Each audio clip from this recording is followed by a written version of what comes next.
আমরা জানি আল্লাহ তাআলা আমাদের সৃষ্টি করেছেন, তাকে কেউ সৃষ্টি করেনি। আমি আল্লাহ তাআলার একত্ববাদের সম্পূর্ণ বিশ্বাসী, কিন্তু মাঝে মধ্যে আমার মনে প্রশ্ন উদয় হয় যে আল্লাহ তাআলা আসলে কিভাবে এসেছেন, নাউজুবিল্লাহ। এখন যখন কিছুই ছিল না তখন আল্লাহ তাআলা কিভাবে ছিল? আমার মনে এই প্রশ্ন এলেও আমি গুনাহ হওয়ার ভয়ে এসব এড়িয়ে যাই, কিন্তু আজ আপনাকে প্রশ্ন করার সুযোগ হলো বিধায় প্রশ্নটি করলাম। ভাইরা আমার, এটা নাস্তিকদের অত্যন্ত প্রিয় একটা প্রশ্ন।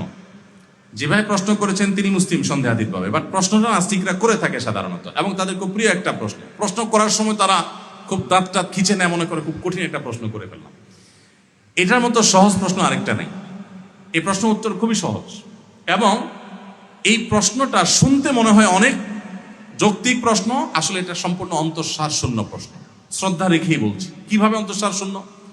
দেখুন, আমরা সৃষ্টি জগতের সবকিছুই সৃষ্টি, নবমণ্ডল ভূমণ্ডল সবকিছুই সৃষ্টি। সৃষ্টির স্রষ্টা তালাশ করতে হয়, এটা তো যৌক্তিক কথা যে সৃষ্টি হলে তার অবশ্যই কি আছে? স্রষ্টা আছে। কিন্তু যিনি স্রষ্টা, তার জন্য যদি আপনি আবার স্রষ্টা তালাশ করেন, তাহলে তিনিও তো সৃষ্টি হলেন। আপনি আল্লাহকে আপনার কাতারে এনে এরপর আপনি চিন্তা করতেছেন আমাকে তো আল্লাহ বানাইছে, তাহলে আল্লাহকে কে বানাইলো? নাউজুবিল্লাহ। আপনার এই প্রশ্নের গোড়ায় গলদ আছে। অর্থাৎ আল্লাহ সুবহানাহু ওয়া তাআলা সম্পর্কে আপনি ধারণা করে নিয়েছেন তিনি সৃষ্টি। যদি তর্কের খাতিরে আপনার প্রশ্নটা আমি ইতিবাচকভাবে অ্যাকসেপ্ট করেও নেই এবং ওইভাবে ভাবি যে আল্লাহর আবার কে সৃষ্টিকর্তা আছে, তাহলে তার আবার সৃষ্টিকর্তা খুঁজতে হবে না? তার আবার খুঁজতে হবে না? এভাবে গিয়ে কোথাও গিয়ে তো থামতে হবে আমাদেরকে। তো সেটাই আল্লাহ রাব্বুল আলামিন, এটাই বরং যৌক্তিক। বরং আল্লাহ সুবহানাহু ওয়া তাআলার স্রষ্টা চিন্তা করা বা স্রষ্টা হতে পারে এটার কল্পনা করাটা হলো আল্লাহ সম্পর্কে ধারণা ভুল থাকা। আমি আল্লাহকে সৃষ্টি ধরে নিয়ে আমি এই চিন্তা করছি। আপনি প্রশ্ন করছেন এরকম যে স্রষ্টার সৃষ্টিকর্তাকে, প্রশ্নের মধ্যেই ভুল আছে। যিনি স্রষ্টা তার আবার সৃষ্টিকর্তা থাকবে করতে, তাহলে তিনি স্রষ্টা হলেন কিভাবে? তিনি তো মহান স্রষ্টা হতে পারেন না যদি তার আবার সৃষ্টিকর্তা থাকে। তাহলে স্রষ্টার সৃষ্টিকর্তাকে এই প্রশ্নের ভাষাতেই বোঝা আছে প্রশ্নটাতে কি আছে? ভুল আছে। তারপরও এ ধরনের মনে প্রশ্ন আসাটা অস্বাভাবিক না। একটা প্রশ্ন আসছে এবং প্রায় সময় অনেকে বলেন যে আল্লাহ সম্পর্কে মনের মধ্যে বাজে চিন্তা আসে। ইন্টারেস্টিং একটা প্রশ্ন। অনেকে বলে যে আল্লাহ সম্পর্কে বাজে কথা মুখ দিয়ে আসে, মনের মধ্যে চিন্তা আসে।